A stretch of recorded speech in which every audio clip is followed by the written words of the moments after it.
வாழ்க வையகம், வாழ்க வையகம், வாழ்க வளமுடன். குருவே துணை. அனைவருக்கும் இனிய காலை வணக்கம். ஆசான் அருட்தந்தை வேதாத்ரி மகரிஷி அவர்களது ஞான களஞ்சிய கவிதைகள் பார்த்து கொண்டிருக்கிறோம். இன்றும் இறைவணக்க கவி எல்லாம் வல்ல தெய்வமது என்பதின் தொடர்ச்சி.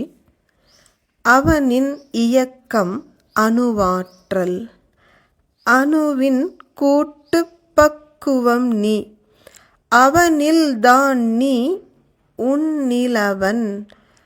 அவன் யார் நீ யார் பிரிவேது, அவனை மறந்தால் நீ சிறியோன், அவனை அறிந்தால் நீ பெரியோன். அவன் நீ ஒன்றாய் அறிந்த இடம், அறிவு முழுமை அது முக்தி.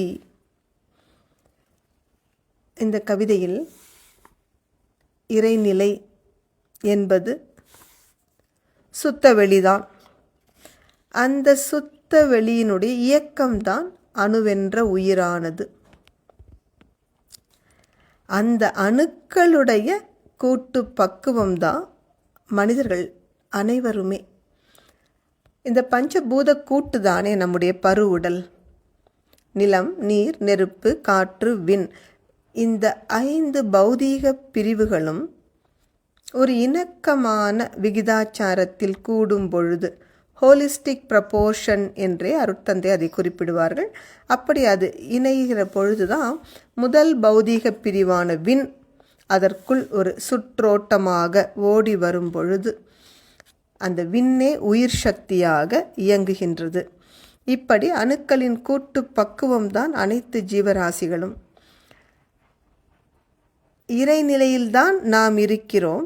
நம்மில் இறைநிலை, எந்த பிரிவும் இல்லை. இதை நல்லா புரிஞ்சுக்கணும்னா, சுண்டல் செய்கிறதுக்காக ஒரு பச்சை பயிறு தண்ணியில் ஊற போடுறோம். இப்போ தண்ணிக்குள்ளே பயிருக்குள்ளே தண்ணீர். அதே போல தான் இறைநிலைக்குள்ள நாம், நம்முள் இறைநிலை.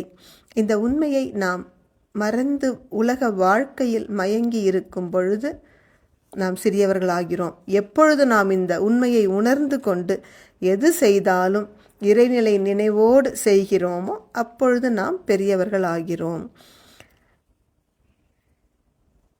இப்படி செயல்களையெல்லாம் கர்மயோகமாக செய்து கொண்டே வர வர வர நானும் இறைவனும் எப்பொழுதும் ஒன்றுதான் என்று புரிந்து கொள்ளுகின்ற அந்த அறிவு நிலைதான் முழுமை.